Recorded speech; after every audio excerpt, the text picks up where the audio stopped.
वेङ्कटनाथार्य कविताक्षेत्री वेदान्ताचार्यवर्यो मे सन्निधत्तां सदा श्रुति यस्य वाक्कृतिपर्यन्ता यतिराजसरस्वती तस्मै वेदान्तगुरवे भूयो नमो नमः। विशुद्धविज्ञानघनस्वरूपं विज्ञानविश्राणनबद्धदीक्षं दयानिधिं देहभृतां शरण्यं देवं हयग्रीवमहं प्रपद्ये। சுவாமி தேசிகனுடைய சுபாஷித்தல் நீவியில இன்றைய தினம் 8வது ஸ்லோகத்தினுடைய அர்த்தத்தை பார்க்க இருக்கிறோம். 7வது ஸ்லோகத்துல வரச்சே ஸ்தல பரிசேஷித ஜலதேகே சவிதே சஞ்சாத டம்பரம் ஜலதம் பகவந்தி பாண்டியனஜ்ஜஹ சுக்திமுகைகி மௌக்திகஸ்யானைகி என்று சொல்லி சொன்னார். ஒரு அரைக்குறையா வாசிச்சவன், அல்பஜனாக இருந்துருக்கிறவன், கொஞ்சம் வரும் இது பண்ணுவன், ஒரு நல்லா வாஸ்தவன் பண்டிதாளுடைய சமூகத்துல அவன் ஒரு ஆடம்பரம் பண்ணான்னாக்க, அவன் தன்னுடைய பாண்டித்யத்தை பிரகடனம் பண்ணாக்க அதுல பரிகாசாஸ்பதமாக ஆகும். பிறருடைய பரிகாசத்துக்கு, அதாவது பிறராலே நகை சிரிப்பு பரிகாசம் பண்ணுவதற்கு ஆயிடுவோம். ஆகையால அந்த மாதிரி பண்ணக்கூடாதுன்றத நமக்கு தெரிவிச்சார். இந்த ஸ்லோகத்துல ஒரு அற்புதமான விஷயத்தை தெரிவிக்கிறார்.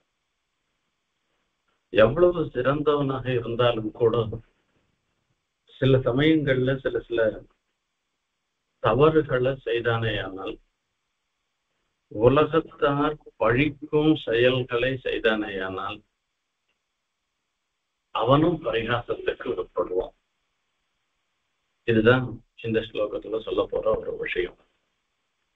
பிரதிபன்ன வாம திருஷ்டிஸ்தனைவ கஷ்டித் சமுன்னதோப்யதிகம் பதனமதிகம்ய சமயே பரிஹாசரசாவஹோ பவதி. மகாபிராஜ்யனாக இருந்திருக்கான், நன்னா தெரிஞ்சவன், நிறைய வாசிச்சவன், பெரிய தனிகன், ஒரு நல்ல ஒரு செல்வாக்கோட இருந்துருக்கான். இப்படி எல்லாம் இருந்தாலும் கூட எங்கேனா ஒரு சமயத்துல ஒரு தவறு நடந்துட்டோம்னாக்க அந்த மகாஜனங்கள், அந்த பொதுஜனங்கள் எல்லாத்தினுடைய பரிகாசத்துக்கு ஆளாகிடுவான். இது பல திருஷ்டாந்தங்கள் சொல்லி இந்த விஷயத்தை தெரியப்படுத்த போற. இதுக்கு கஷ்டித் சமுன்னதோபி பிரதிபன்ன வாமதிருஷ்டி தனைவ கஷ்டித் சமுன்னதோபி அதிகம். அதாவது அந்த சமுன்னதோபின்றது கஷ்டித்துன்னு சொல்றதுனால யாரோ ஒருவன் அர்த்தம். இப்ப நாம சொல்ற நிலையை எல்லாராலையும் அடைய முடியாது, யாரோ ஒருவனாலதான் அந்த நிலையை அடைய முடியும். ஒரு பெரிய பணக்காரனா இருக்கணும்னு சொன்னாக்க எல்லா நிலையும் பெரிய பணக்காரனா இருக்க முடியாது.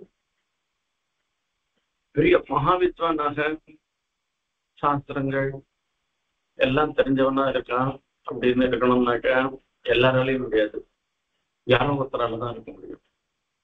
அனுஷ்டானம், நிச்சயகர்ம அனுஷ்டானங்களை பண்றது, அதே மாதிரி யாக யஜ்ஞாதிகளை பண்றது, அப்புறம் நிச்சயம் உபாசனம், அக்னிஹோத்திரம், வைஷ்ணதேவாதிகள்லாம் பண்ணிட்டு ஒரு கர்மானுஷ்டானத்தை விடாத பண்ணிட்டு இருக்கிறதுன்றது எல்லாருக்கும் முடியாத ஒரு விஷயம்.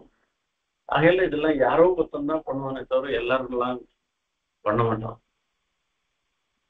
ஆகையால கஷ்டித் பிராஜ்ய புருஷா, ஏதோ ஒரு விதத்தினால கொண்டாடப்படுகின்றவனாக இருக்கிற ஒரு புருஷன், சமுன்னதோபி அப்படின்னு அவன் வாசிப்புனால, ஒரு பெரிய பாண்டித்யத்தினால இருந்தாலும் சரி, இல்ல ஒரு அரசியல் ரீதியில பெரிய ஸ்தானத்தை அடைந்தவனாக இருந்தாலும் சரி, இல்ல ராஜாவின் இடத்துல ஒரு செல்வாக்கு இருக்கிறவனாக அவன் மனசுல நினைச்சான்னா எந்த காரியத்தை வேணா ராஜாவின் இடத்துல செஞ்சு முடிக்கக்கூடிய அளவு அப்படி இருந்தாலும் சரி, பணத்தினால எல்லார காட்டிலும் சிறந்தவனாக இருந்தாலும் சரி, பிரதிபன்னா வாமா வக்ரா, அவன் கணக்கு வக்கரமான ஒரு புத்தி, வாமம் வல்கு பிரதீய யோகம்னு அமரத்துல சொல்லி இருக்கிறதுனால ஒரு வக்கர புத்தியோட கணக்கு அவன் இருந்தான்னாக்கா திருஷ்டிகி அப்படின்னு சொல்லிட்டு அவனுடைய கண்ணோட்டம் வக்கரமாக இருந்தாக்க, அதாவது அவன் பெரிய வாசிச்சிருக்கான் என்கிறதுனால சாது ஜனங்களை அவமானம் பண்றது. வாசிக்காத இருக்கலாம், ஆனா எம்பெருமான் இடத்துல பக்தியோட இருக்கலாம், பிராமணிகமா இருக்கலாம், அவ நல்லதையே பண்ணிட்டு இருக்கவாளா இருக்கலாம், சாதுவா இருக்கலாம், அவளை பரிகாசம் பண்றது, அவமானப்படுத்துறது, அவளுக்கு எதிராக நடந்து கொள்றது, இப்படி கணக்கு இருந்தான்னாக்க ஒரு சமயம் இல்லைன்னா இப்போனா அவனுக்கு ஒரு செல்வாக்கு இருக்கிறதா நினைச்சிட்டு இருக்கலாம். ஒரு சமயம் இல்லைன்னா ஒரு சமயத்துல வரைச்சு இது யானைக்கும் அடிசரக்கும்னு சொல்லுவான். இவன் பெரிய பண்டிதன், தனக்கு தெரியாது எதுவுமே கிடையாதுன்னு நினைச்சிட்டு இருக்கலாம். ஒரு பெரிய சபையில வரைச்சு இவனுக்கே தோணாத போனாலும் போயிடும். இந்த ஞானம் சில சமயத்துல விஸ்மரணம், மறதி வந்துவிடலாம். இப்போ மறதி வந்ததுனால அது அவனை ஒரு அவனுடைய கர்வத்துக்கு ஒரு ஹானி. இவன் தான் தான் எல்லாம் படிச்சவன்னு நினைச்சிட்டு இருக்கானே, அந்த நிலையில இது கூட சொல்ல முடியலையா இவரால் சொல்லி ஒரு எண்ணம் வரும். வதனம் அதிகம்ய அந்த சமீச்சேனோத்தர மதத்துவம்னு சொல்லி இப்ப இது அப்படியே இத்தனை நாள் வரைக்கும் நான் பெரியவன்னு சொல்லின்றது என்ன ஒண்ணு கடைசியில் அப்படியே கீழ் விழுந்துடுற மாதிரி ஆயிடும். அந்த இதுக்கு முன்ன நாம யாரெல்லாம் பரிகாசம் பண்ணமோ அவளுடைய பரிகாசத்துக்கு இவன் உட்பட்டவனாக ஆயிடுவான். சமீபத்துல பார்த்தேன் நானும் ஒருத்தரோட பேசுறேன். இது கர்ப்பத்தினால இல்ல, இது எல்லாருக்கும் எல்லாம் வரும், அந்த ஒரு ஆலித்யம் ஒரு தடுமாற்றம் வரும்ன்றதுக்காக சொல்ற வார்த்தை இது. பாதுகாசாஸ்திரம் 1000 ஸ்லோகத்தையும் நல்ல அர்த்தத்தோட வாசித்தவர் அவர். அந்த பாதுகாசாஸ்திரம் பல ஸ்லோகங்கள் அவருக்கு ரொம்ப மனப்பாடமா அப்படியே நுற்றுவா சொல்லக்கூடியவர். அப்படி இருந்தா கூட என்ன ஆயிப்போச்சுன்னா, ஏதோ ஒரு சபையில வரைச்சு சந்த ஸ்ரீரங்க பிருத்வீசான்னு சொல்லி அந்த ஸ்லோகம் வரைச்சு அந்த ஸ்லோகத்தை சொல்ல முடியாத போச்சு. என்னமோ மேல ஸ்பூர்த்திக்கு வரல. அந்த ஒரு ஸ்லோகத்துல ஒரு பாதி வருது, 2 பாதி, 2வது பாதம் சொல்றோம், 3ஆம் பாதம் ஞாபகம் வர மாட்டேன்றது கஷ்டமா இருக்கு.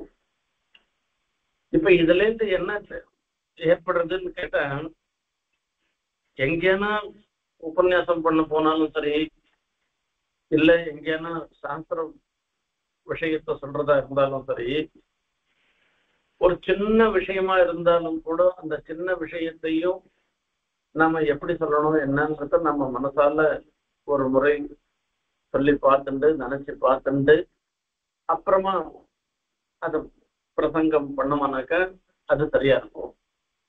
இப்ப இவ்வளவு பெரியவர் இவர் என்ன இந்த சப்தஸ்ரீரங்க பற்றி இந்த சின்ன ஸ்லோகம் சொல்லலையே இவர் என்று பிறரால எண்ணும்படியான ஒரு நிலைக்கு நமக்கு வந்துடும்.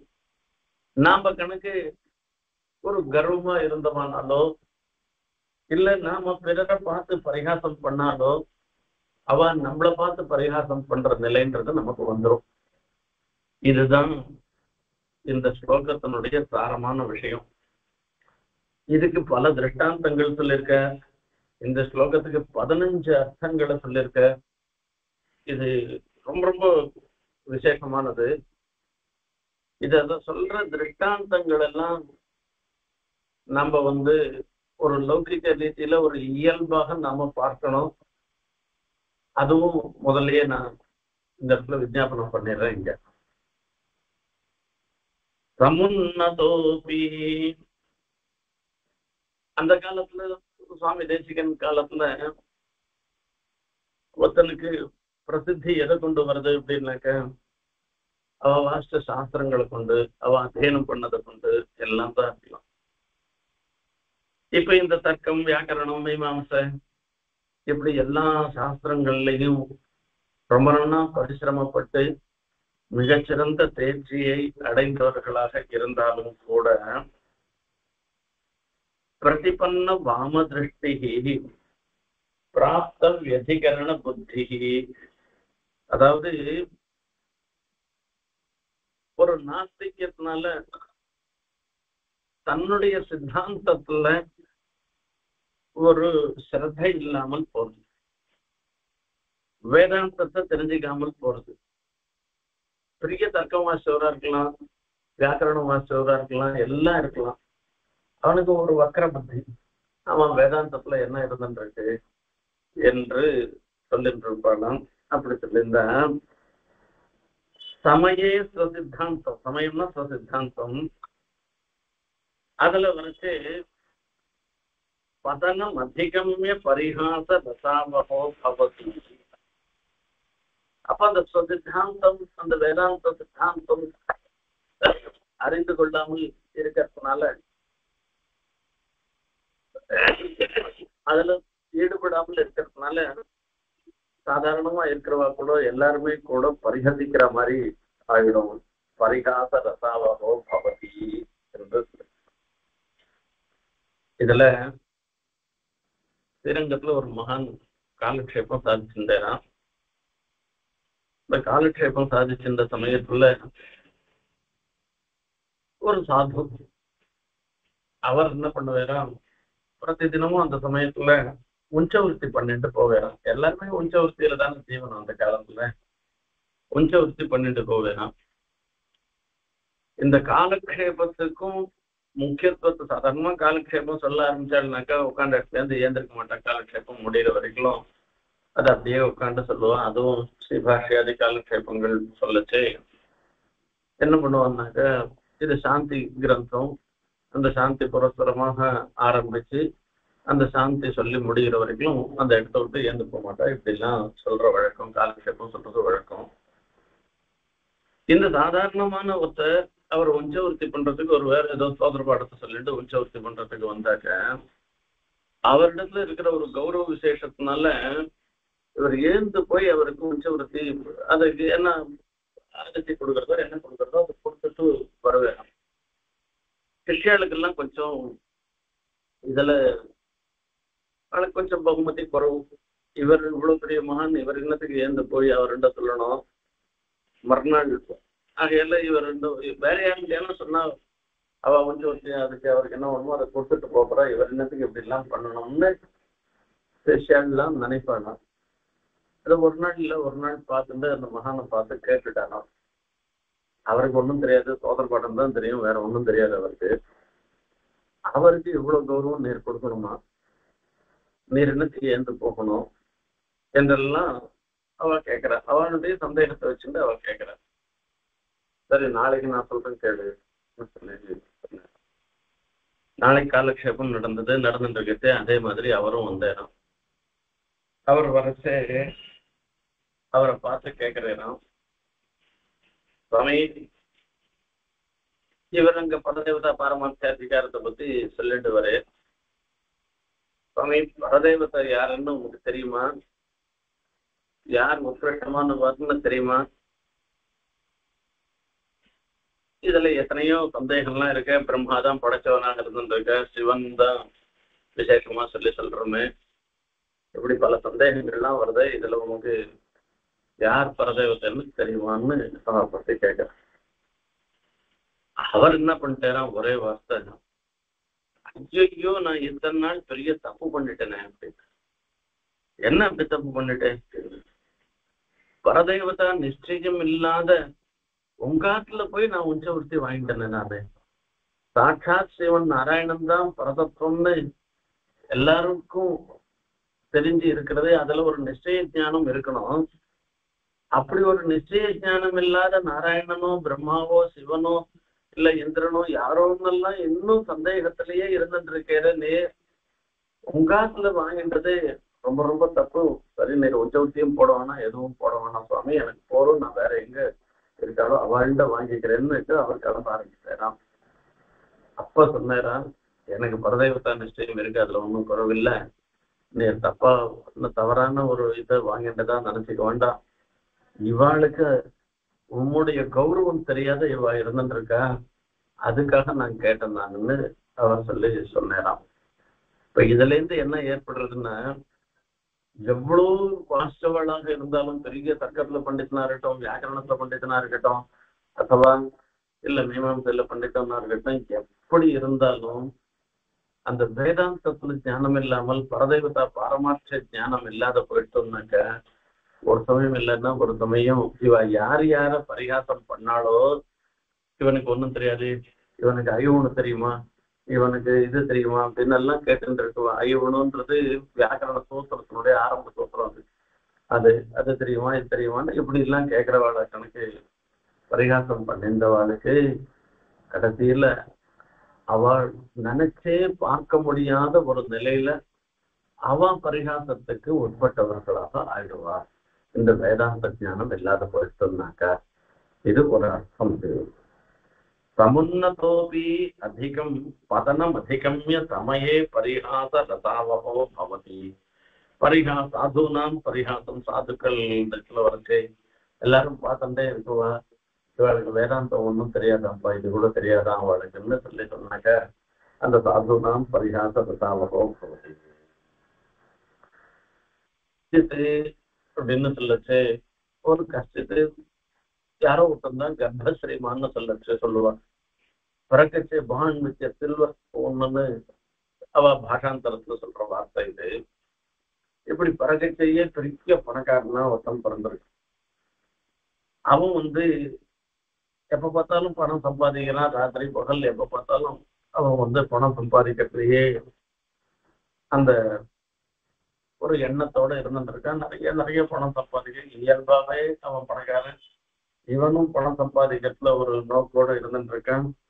ஆகையால நானா பிரகாரமான ஒரு பணத்தை சம்பாதிச்சு பெரிய பணக்காரன்ற ஒரு பேர் இருக்கு. பிரதிபன்ன வாம திருஷ்டி, அவனே கணக்கு ஜனங்களுக்கு துரோகம் பண்றவனாகவோ, ஜனங்களுக்கு கஷ்டத்தை உண்டு பண்றவனாகவோ, மீதி பேரை ஹிம்சை பண்றவனாகவோ இருந்தான்னாக்கா, இப்போ அந்த கால ஈட்டிக்காரன்னு சொல்லுவாங்க, பெரிய பணக்காரன் தான் இருப்பான், அவன் சம்பாதிப்பான், இருந்தாலும் துன்புறுத்தி சம்பாதிக்கிறவனாக இருந்துருப்பான்.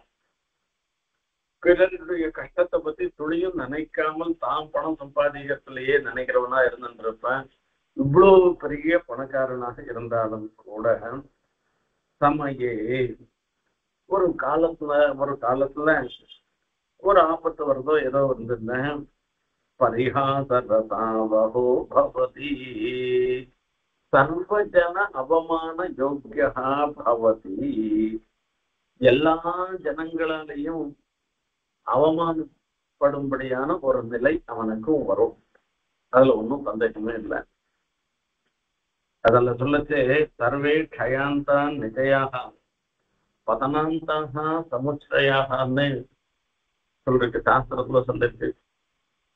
நாம எவ்வளவுதான் பணத்தை குவிச்சு குவிச்சு வச்சா கூட, எவ்வளவு சேர்த்து வச்சா கூட க்ஷயாந்தாக அதெல்லாம் ஒரு நாள்ல என்ன கொஞ்சம் கொஞ்சமா காங்கிட்டே தான் போகும்.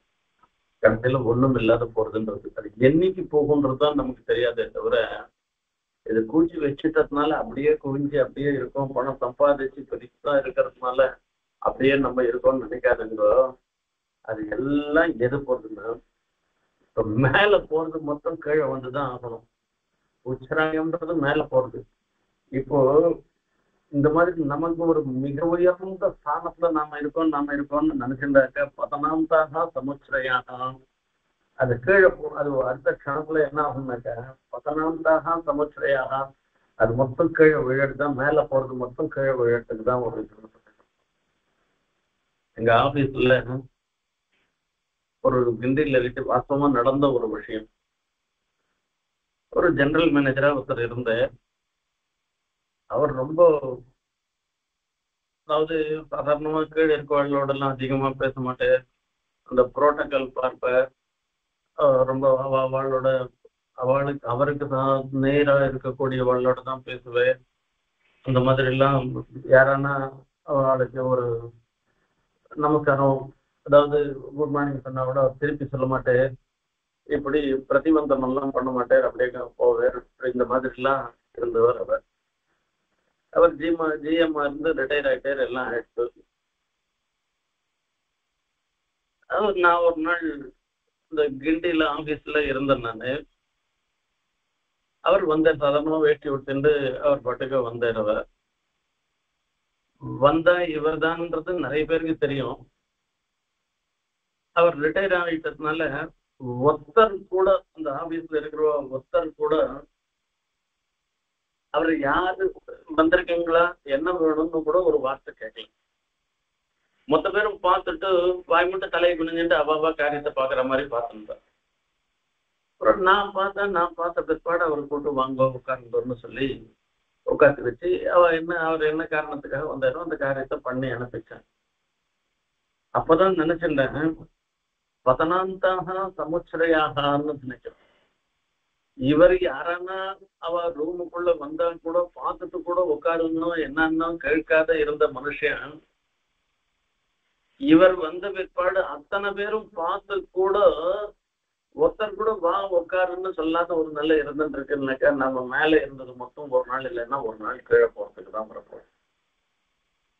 அதை நம்ம புரிஞ்சுக்கலன்னாக்கா பிரயோஜனம் இல்லை.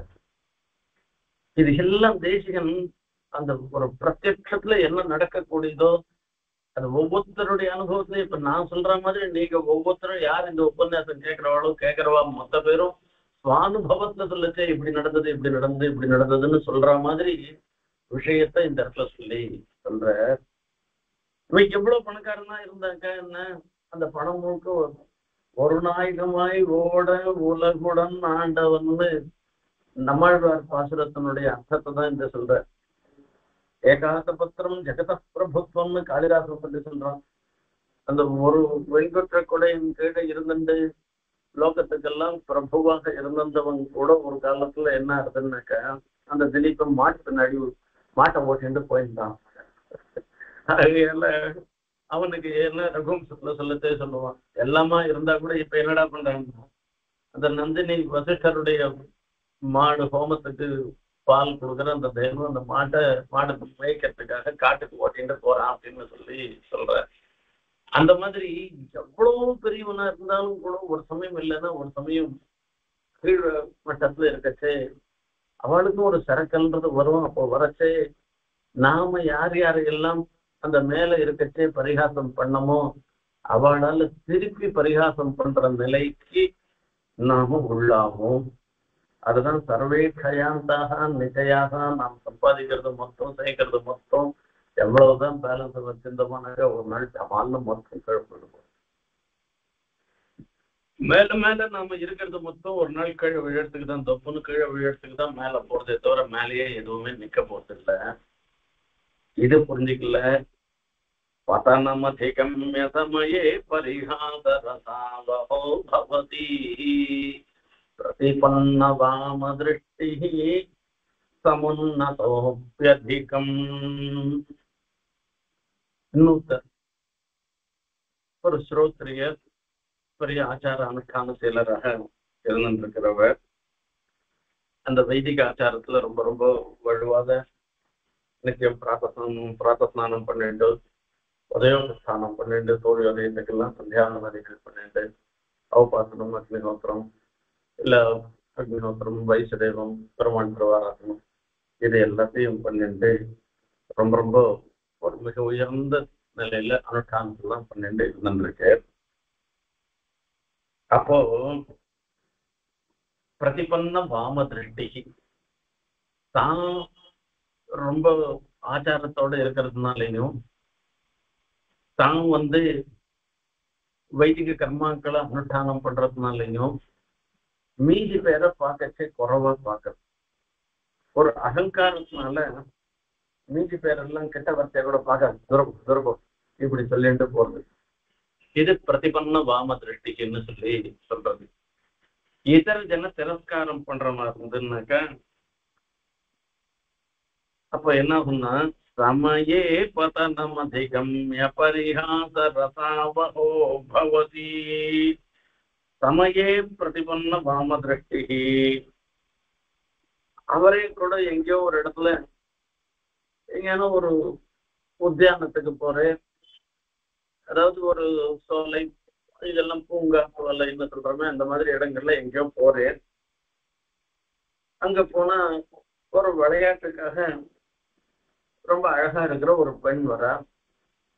அந்த பெண்ணை பார்த்த உடனே இவர் மனசுல ஒரு விகாரம் ஏற்படுறது, விபரீதமான ஒரு எண்ணம் ஏற்படுறது. அதனால அவளிடத்துல எதனா தப்பா நடக்க முயற்சித்தேர்னாக்க, இல்ல அவரிடத்துல இவருடைய பார்வையே தப்பான பார்வையோட அவளுக்கு எனக்கு பார்த்தேர்னாலே கூட இவ்வளவுதானே நேர்ந்து இத்தனை நாளா யார் யாரெல்லாம் திரஸ்காரம் பண்ணியிருந்தாலோ அவ மொத்த பேரும் இவரை திரஸ்காரம் பண்ண ஆரம்பிச்சுவான். ஆகையால இது என்ன, இந்திரியங்கள்லாம் நம்ம அதீனத்துல வச்சுக்கிறது சுலபம் இல்லை. இந்திரியாதீனம் புலன்களுடைய அதீனத்தில் தான் நாம இருந்துட்டு இருக்கோம். ஒவ்வொருத்தரும் ஒவ்வொரு வருது. சேனாஸ்ய கரதி பிரஜா திருதேகே வாதாதிபோதகம் இந்திரியாணாம் ஹி கரதாம் எத்யேகம் கரதேந்திரியம். இந்த இந்திரியங்கள்ல ஏதான ஒரு புலன் அந்த விஷயத்துல, இப்ப சில பேருக்கு சாப்பிடுறதுல நப்பாசை, சில பேருக்கு ஒவ்வொருத்தருக்கும் ஒவ்வொரு விதத்துல ஒரு நப்பாசை இருக்கும்.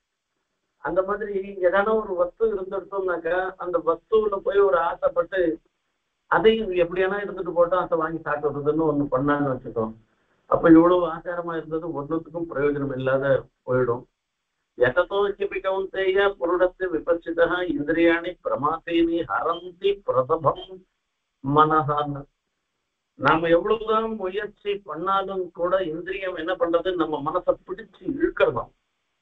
அதாவது இந்திரியம் என்ன பண்றது, ஒருத்தங்க சாப்பிட்றதுல எண்ணம் இருக்கும், சில வஸ்துக்களை கேட்கறதுல எண்ணம் இருக்கும், சில பேருக்கு இந்த டிவி பாக்குறது கிரிக்கெட் பாக்குறதுல எண்ணமா இருக்கும். இவர் இவ்வளவு தெரிஞ்சவரா இருக்கேன், இது சந்தியாவந்தனத்தை விட்டுட்டு டிவி பார்த்துட்டு இருக்கேன் அப்படின்னு சொல்லி ஒருத்தன் பிரயாசம் பண்ற மாதிரி ஆயிடும்.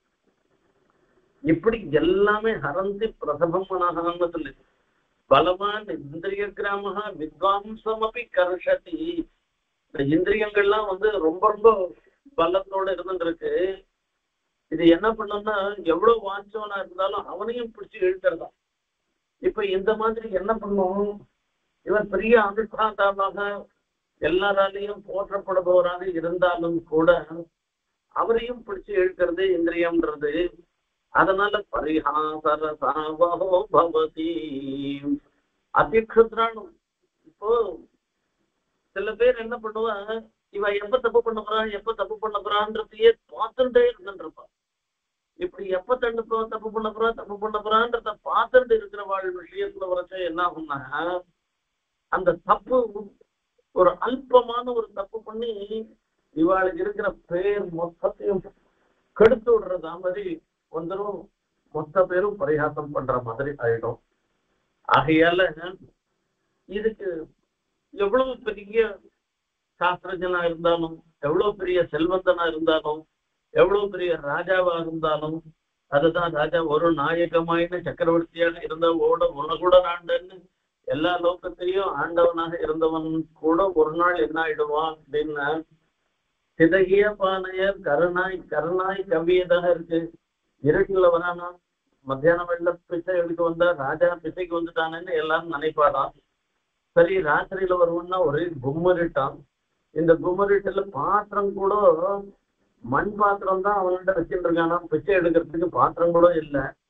ஆகையால இந்த மண் பாத்திரத்தை எடுத்துட்டு வரான். இருட்டு, இவன் வேற போர்வையை போத்துட்டு இருக்கான். ஏன்னா தான் ராஜாவா தெரியணும்னு தெரியக்கூடாது, ராஜா பிச்சை எடுக்கிறான்னு தெரியக்கூடாதுன்ட்டு ஒரு கருப்பு போர்வையை போத்துட்டு வரான். ஒரு குட்டி போட்ட நாய் ஒன்றும் வழியில பட்டுன்றது. அந்த குட்டி போட்ட நாய் மேல பார்த்தோம்னா காலை வச்சுதான் சாதாரணமாவே நாய் கட்டிடும். அது குட்டி போட்ட நாய்க்கு அந்த குட்டி மேல கால் வச்சுட்டானோ என்னமோ அதை இது பண்ணிட்டானோன்னு அதுக்கு ஒரு எண்ணம்.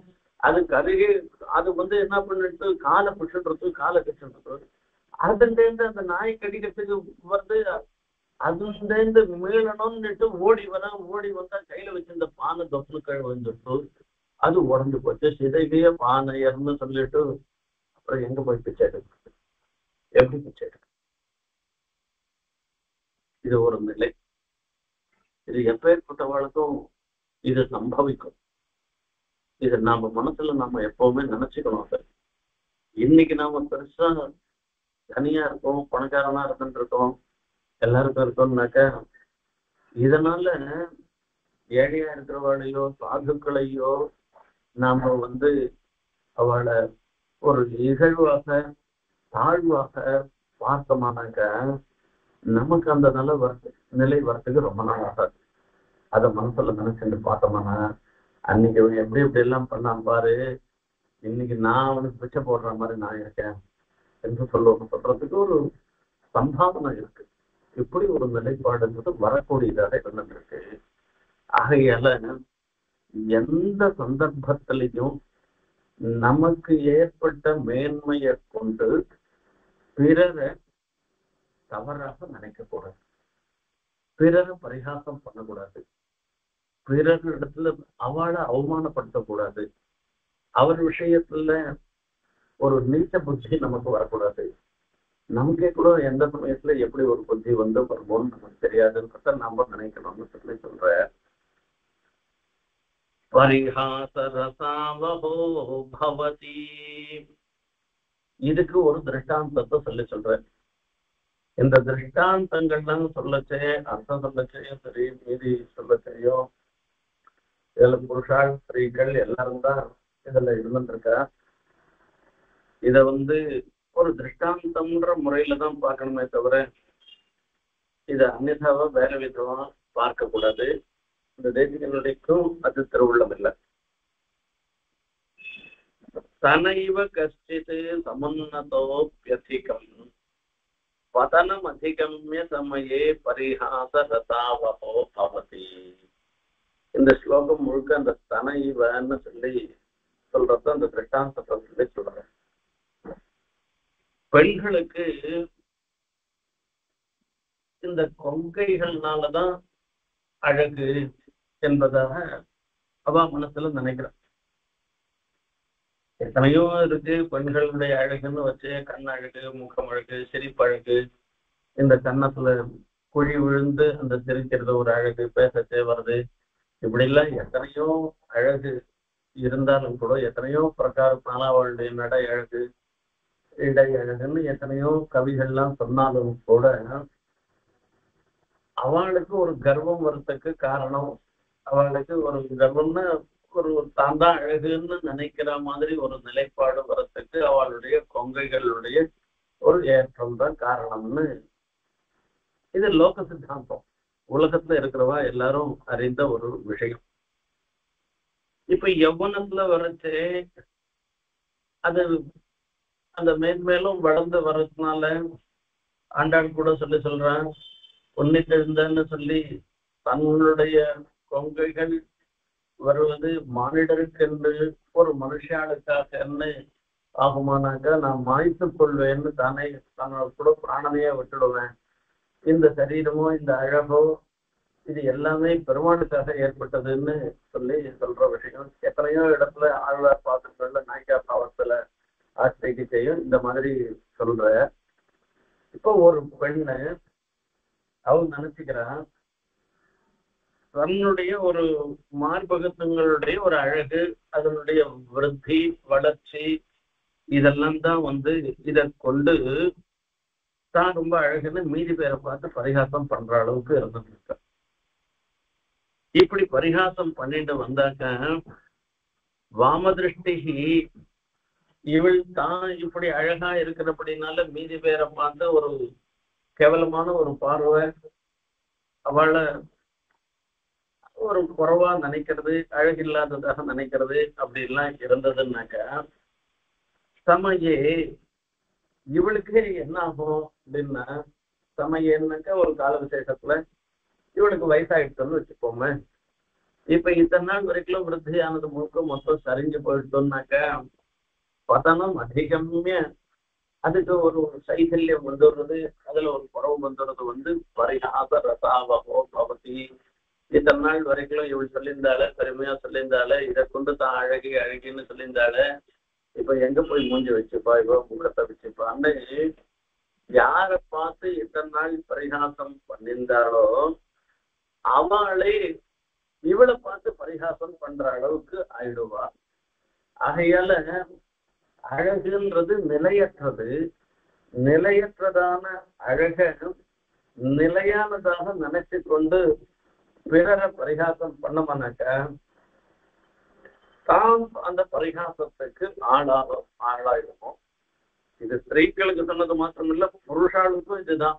இது ஸ்திரீகளுக்கு ஒரு திருஷ்டாந்தத்துக்காக பதன சமயன்றதுனால சொல்ற வார்த்தை இது. சரிவடைவதுன்ற சொல்றது. புருஷாளுக்கும் வார்த்தக்கியாதிகள்னால வயசா முதர்ந்து போறதுனால தன்னுடைய அழகு குறையுதுன்றது ரெண்டு பேருக்கும் சொல்லியிருந்தான். ஒரு திருஷ்டாந்தத்துக்காக இதை சொல்லி சொன்ன. அதுல சொல்லச்சே துங்கஸ்தனி பரிரம்ப துங்கஸ்திய தபசலம்னு சொல்லி சொல்ற. பெண்கள் அழகாக இருக்கிறதும் அழகிய கொங்கைகளை உடையதாக இருக்கிறது எல்லாமே அவ பண்ணின சுகிருதத்தினுடைய பலம். ஜென்மாந்திரத்துல பண்ண ஒரு புண்ணிய விசேஷத்தினால இந்த ஜென்மால இப்படி ஒரு அழகான ரூபம் வருது, இந்த யௌவனம் வருது. அதுல ஒன்றும் சந்தேகமே இல்லை. ஆனா அது நிலையற்றது.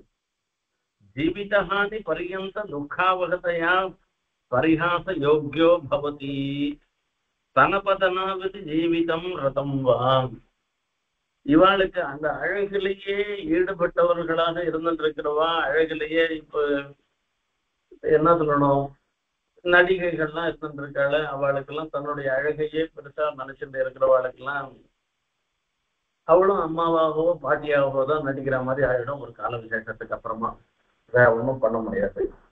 அதை நினைச்சிக்காமல் மீதி பேரை பார்த்து பரிகாசம் பண்ணிட்டு இருந்தாள்னாக்கா அவளுடைய ஜீவிதமே எது வரைக்கும் இருக்க போறதுன்னாக்கா, ஜீவிதம்னாக்கா ஒரு சந்துஷ்டின்றது எது வரைக்கும் இருக்க போறதுன்னாக்கா தான் அழகா இருக்கிற வரைக்கும்.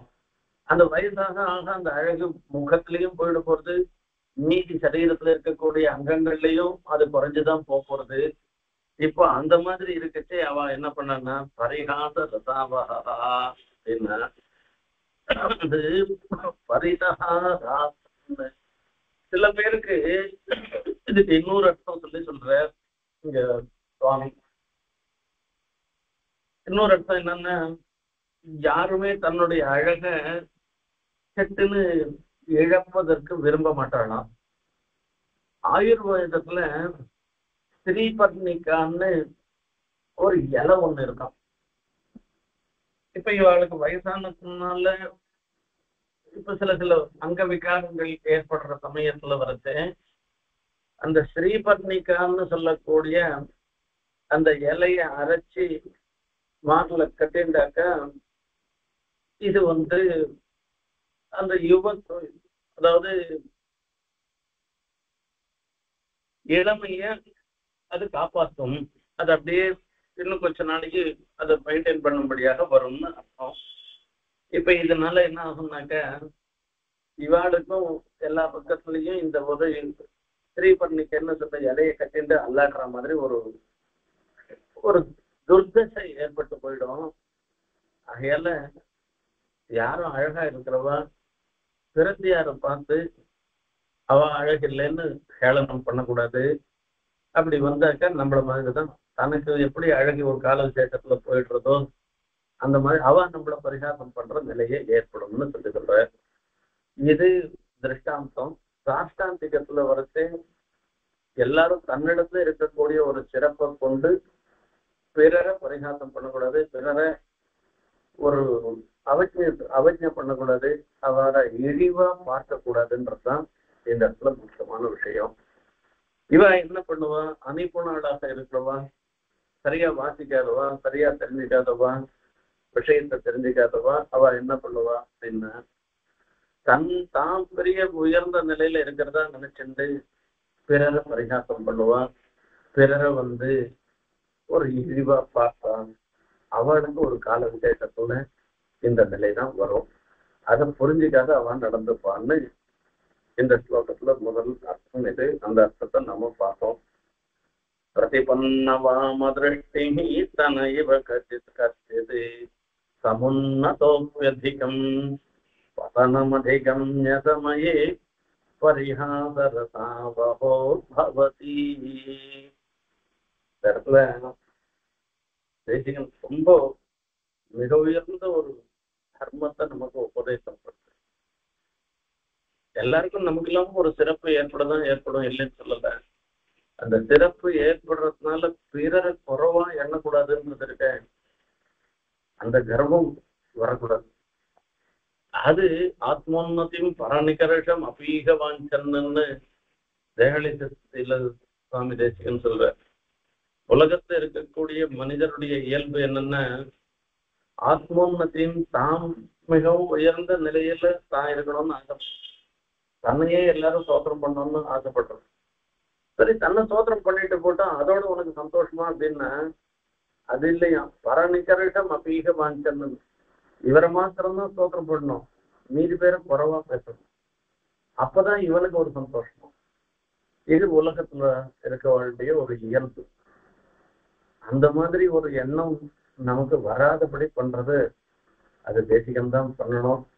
அதுக்காக நம்ம கீழே இருக்கணும்னு இல்லை. நமக்கு ஒரு சிறப்பு ஏற்பட்டு நாமளும் நல்ல திசையை அடைஞ்சாலும் கூட நாம எவ்வளவு மேல போறோமோ மேல போறது எல்லாம் கீழே வர்றதுக்கு தான் காரணமாக ஆயிடும். ஆகையால ஜாக்கிரதையா நாம இருக்கணும்ன்ற அந்த புத்தி தெளிவை நமக்கு சுவாமி தேசிகன் தான் அனுகிரகம் பண்ணோம். அதை பிரார்த்தனை பண்ணிட்டு விடைபெறுகிறேன். கவிதார்த்திக சிம்ஹாய கல்யாண குணசாலினே ஸ்ரீமதே வெங்கடேசாய வேதாந்த குரவே நமः.